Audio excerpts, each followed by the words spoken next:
Monopolistic competition by Group 1. What is monopolistic competition? Monopolistic competition is a type of market structure where many companies are present in an industry and they produce similar but differentiated products. None of the companies enjoy a monopoly and each company operates independently without regard to the action of other companies. The market structure is a form of imperfect competition. So there are 8 characteristics of monopolistic competition. So first is many buyers and sellers. Similar to perfect competition, there are many buyers and sellers in the market. However, there are fewer in monopolistic competition. Consumers have a wide variety of choice which is not offered by other market structures such as monopoly or oligopoly. Second is the slightly differentiated products. Firms that operate in a monopolistic market has a very similar products but slightly differentiated to add value over the competition. Clothing markets are the prime examples. There are many types of clothes, each with a slightly different style. This differentiation can be seen in 4 ways: physical, marketing, human capital, and differentiation through distribution. So next is number 3, which is maximize profits. Firms in a monopolistic market seek to maximize profit. In economics, this is where marginal costs equal marginal revenue. By doing so, the firm produces right up to the point whereby it becomes unprofitable to produce any more goods. To produce any further would create a loss for the firm. So up to this point, the firm is making a profit on producing an additional unit to sell. And the number 4, which is low barriers to entry and exit. New entrants are easily able to enter as there are none or very insignificant barriers to entry. The cost to start a new business is low and the risk involved in failing is also comparatively low. So the incentive to enter the market is high, whilst few tools are needed. In other words, there are many more people who are able and willing to compete. And number 5, which is the potential supernormal profits in the short term.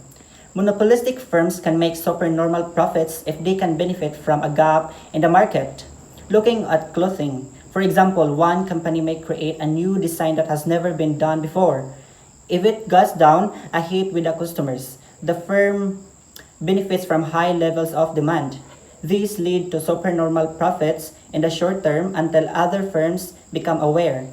They then try to make similar products, thereby reducing the level of profits of the original firm. And number 6, normal profits in the long run. Over the long term, profits shrink as new entrants enter the market to compete. Due to low barriers to entry, new firms can see any supernormal profits that are made and come in to take their share.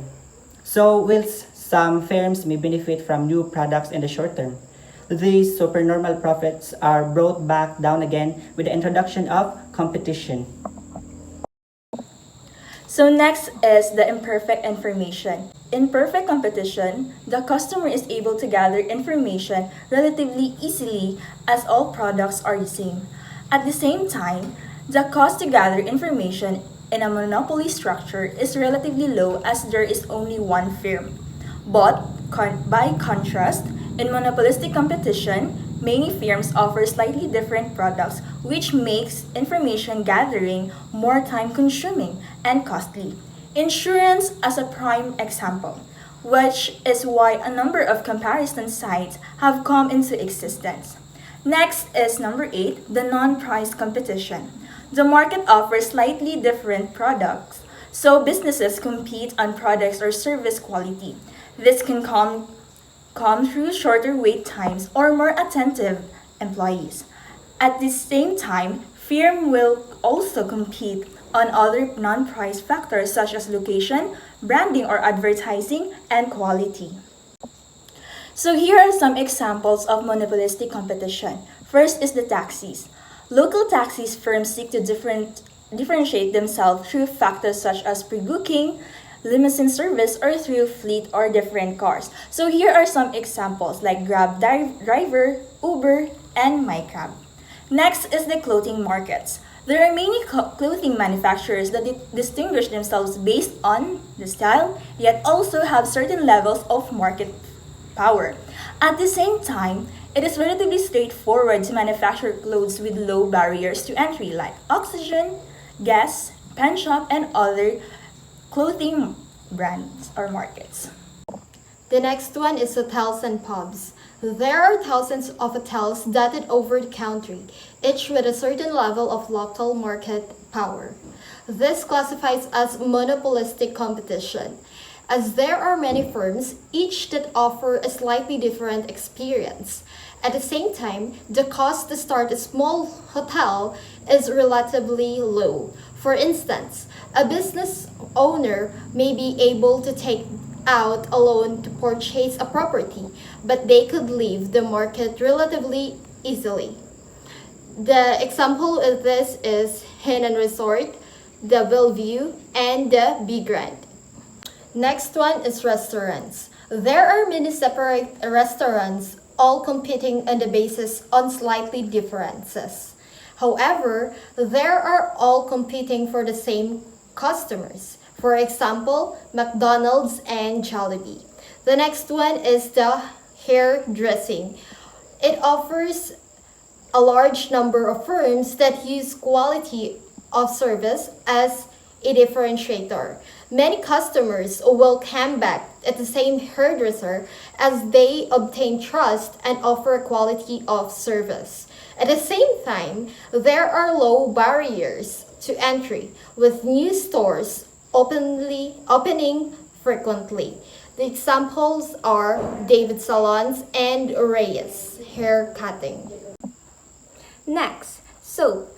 There are many soap brands, each with a slightly different style and scent. It's difficult to really tell the difference, which is why some offer to kill 99.9% of bacteria and other slogans. So examples of these are Bioderm, Silka, and Safeguard. Next, toilet paper, a necessity product, but one that has many competitors offering slightly different qualities and styles.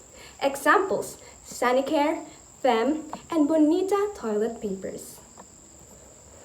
So now, our key takeaways of monopolistic competition. So first, monopolistic competition occurs when an industry has many firms offering products that are similar but not identical. Unlike a monopoly, these firms have little power to curtail supply or raise prices to increase profits. Next, firms in monopolistic competition typically try to differentiate their products in order to achieve above-market returns. And lastly, heavy advertising and marketing are common among firms in monopolistic competition, and some economists criticize this as wasteful. And that's the end of our slide. Thank you for watching.